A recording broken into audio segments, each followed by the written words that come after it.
As jy 'n Christen entrepreneur is, dan is hierdie boodskap vir jou. En as jy nie 'n Christen is nie, dan is jy ook welkom om te luister.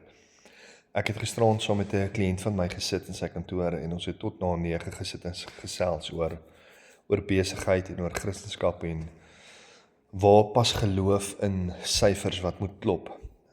Want soms klop die syfers nie. Soms is jou uitgawes meer as jou inkomste. Soms is jou kontantvloei onder druk. Soms betaal jou debiteure jou nie.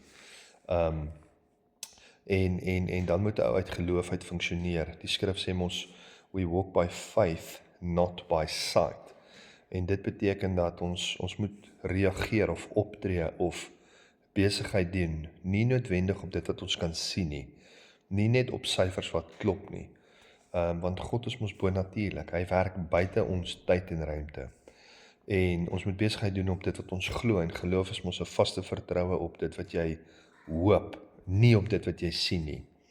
En ons het die gesprek gehad en ek het net weer 'n belangrike beginsel besef, en dis iets wat ek al inteendeel van die kansel af gesê het, en as ek seminare aanbied, dan deel ek dit ook met mense.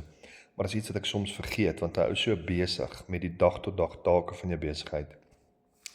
En die beginsel is dat ek maak 'n fout, en dalk maak jy ook die fout, is dat ek om 'n boardroomtafel sit en strategiese planne uitwerk. Nou, planne is goed en planne is goddelik en daar's 'n plek vir dit.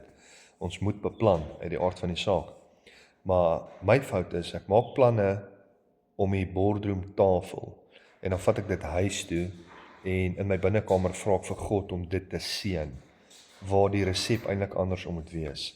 Die beter opsie of die wyse raad of die goddelike beginsel is in besigheid is, kry jou besigheidsplanne, jou strategie, kry dit in jou binnekamer en dan vat jy dit na jou boardroomtafel toe om te implementeer. So, dis 'n klein beginseltjie, maar ek dink dit kan massive, groot verskil in jou besigheid aanbring. Dis Wilco en ek hoop hierdie boodskap bless jou. Lekker naweek.